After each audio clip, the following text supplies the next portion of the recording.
Unfortunately, the Leader of the Opposition is isolating, so I'm calling Ed Miliband to ask the question on behalf of the Opposition.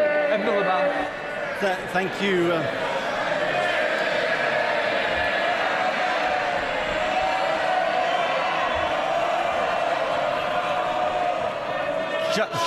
Just like the old day.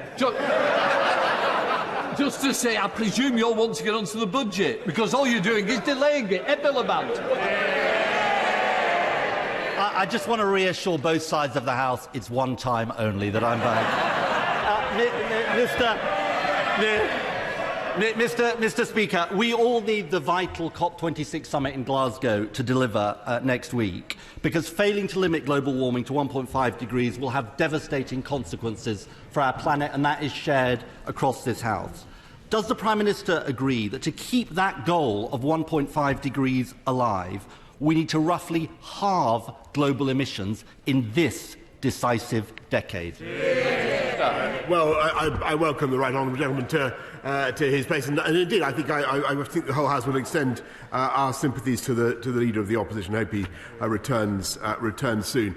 It is, of course, correct, Mr. Speaker, that COP26 is both unbelievably important for our planet, but also very difficult, and it's in the balance. Mr. Speaker, and he's right in what he says about the need to keep 1.5 degrees alive, and that will be, and it does depend on what happens this decade. It depends on the commitments that are made. All I will say, Mr. Speaker, is that already very substantial commitments under the UK presidency designate of COP have been achieved, and we've moved from only 30% of the global economy committed to a net zero by the middle of the century to now 80%. And every day as I talk to international leaders, we hear further commitments to make those solid commitments that the world will need. Whether it is enough, Mr. Speaker, I'm afraid it is too early to say.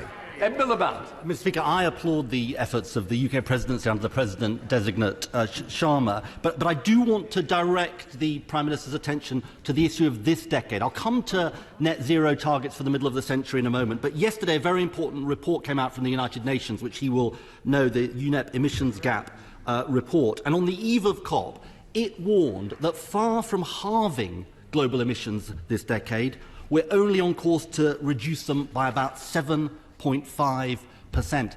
Does the Prime Minister acknowledge, because this is crucial for what happens at Glasgow and after Glasgow, does the Prime Minister acknowledge how far away we are from the action required in this 10-year period? Prime Minister. Mr. Speaker, indeed I do, but I think what the House should also recognise is how far we have moved just in the space of a few years since the Paris COP summit of 2015, where, as I'm sure the right honourable gentleman will remember, the world agreed to net zero by 2100, by the end of the century, and agreed to try to restrain global warming by 4 degrees. We're now trying to keep alive the prospect of restricting that growth to 1.5 degrees. Every day, Mr. Speaker, countries are coming through with solid commitments on stopping the output of coal-fired power stations, reducing their use on internal combustion engines, planting millions of trees and investing hundreds of billions of pounds in the developing world.